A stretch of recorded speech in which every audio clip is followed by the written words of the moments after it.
That one dance, baby. That one dance. Assalamualaikum warahmatullahi wabarakatuh. Bagaimana kabarnya anak-anak? Semoga tetap sehat selalu ya. Amin. Hari ini kita akan belajar IPA pertemuan kelima, yaitu cara melestarikan hewan dan tumbuhan. Tuhan menciptakan tumbuhan dan hewan untuk kita. Agar tumbuhan dan hewan bisa bertambah banyak dan tidak punah, Tuhan membuat mereka bisa berkembang biak. Selain itu, kita harus menjaga dan melestarikannya. Mengapa kita harus melestarikannya? Karena mereka sangat bermanfaat untuk kita.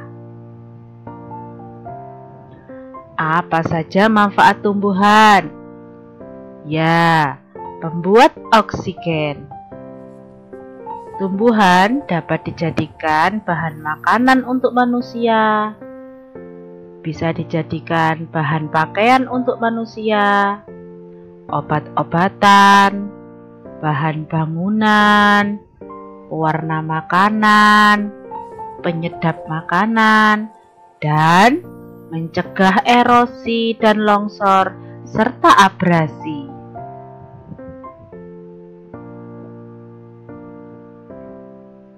Tumbuhan penghasil oksigen adalah semua tumbuhan yang ada di dunia dapat menghasilkan oksigen.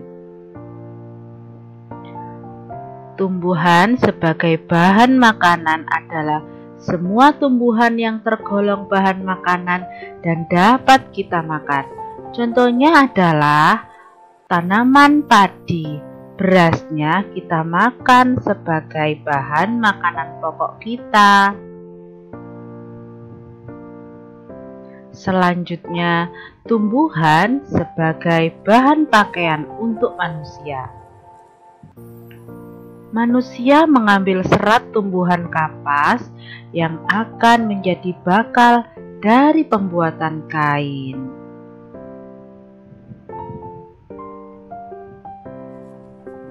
Tumbuhan sebagai obat-obatan. Contohnya, kina, tumbuhan jahe, kunyit, pace, dan daun sirih, dan banyak lainnya. Tumbuhan sebagai bahan bangunan. Contohnya adalah pohon jati, pohon mahoni, bambu, kelapa. Kayunya dan batangnya pohon-pohon ini dapat dijadikan bahan bangunan dan perkakas untuk manusia.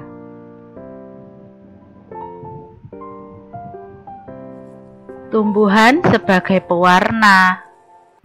Contohnya, daun pandan suci bisa menghasilkan warna untuk makanan. Kunyit, daun jati, dan buah naga.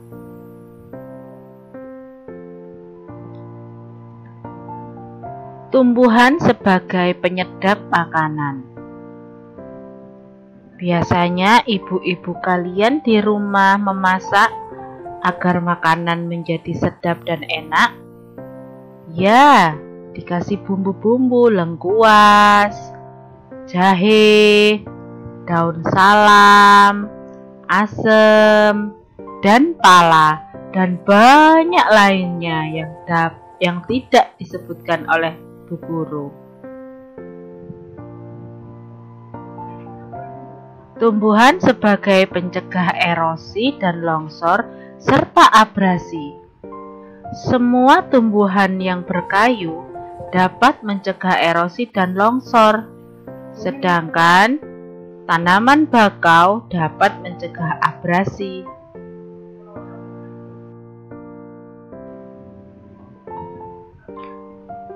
Sekarang kita akan belajar tentang manfaat hewan.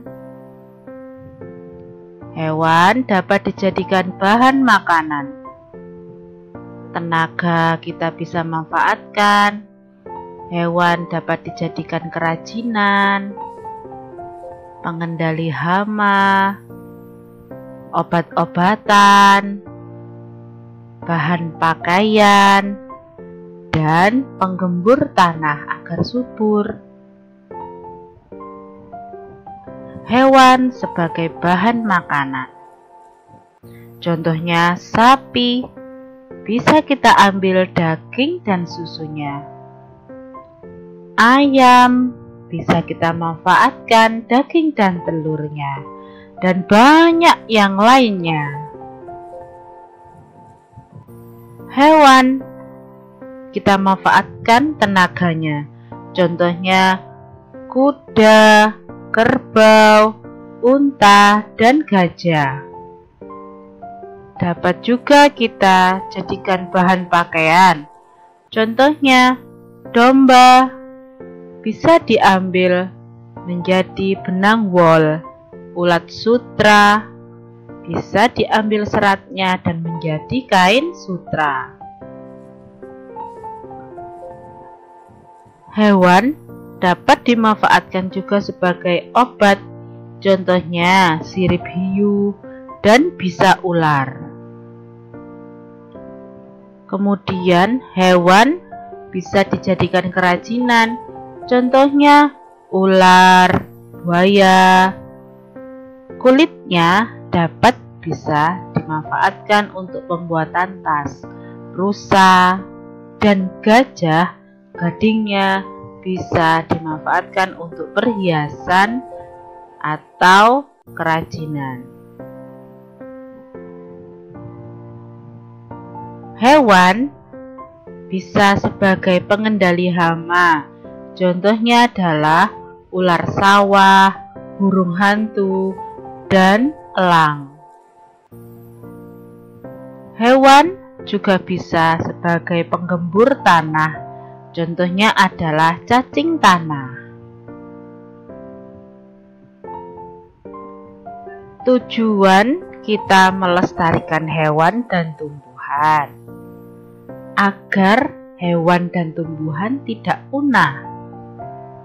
Rantai makanan terjaga agar bisa bertambah hewan dan tumbuhannya, terjaga populasinya, dan ekosistem terjaga.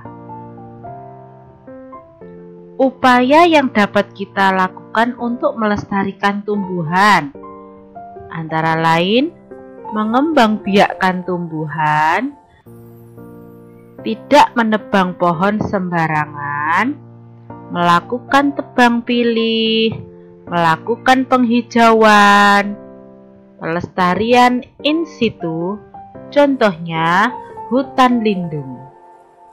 Pelestarian dengan cara ex situ, contohnya kebun raya. Dan mengembangbiakkan dengan kultur jaringan. Cara dan upaya yang dapat kita lakukan untuk melestarikan hewan. Contohnya, membuat UU perlindungan hewan langka, melarang menjual dan memiliki hewan langka, membuat penangkaran hewan secara ex situ, contohnya kebun binatang, taman safari, dan sebagainya. Selain itu, membuat penangkaran hewan dengan cara in situ, contohnya taman nasional dan suaka marga satwa, serta mengembangbiakkannya. Demikian materi hari ini. Semoga bermanfaat bagi kalian. Terima kasih. Assalamualaikum warahmatullahi wabarakatuh.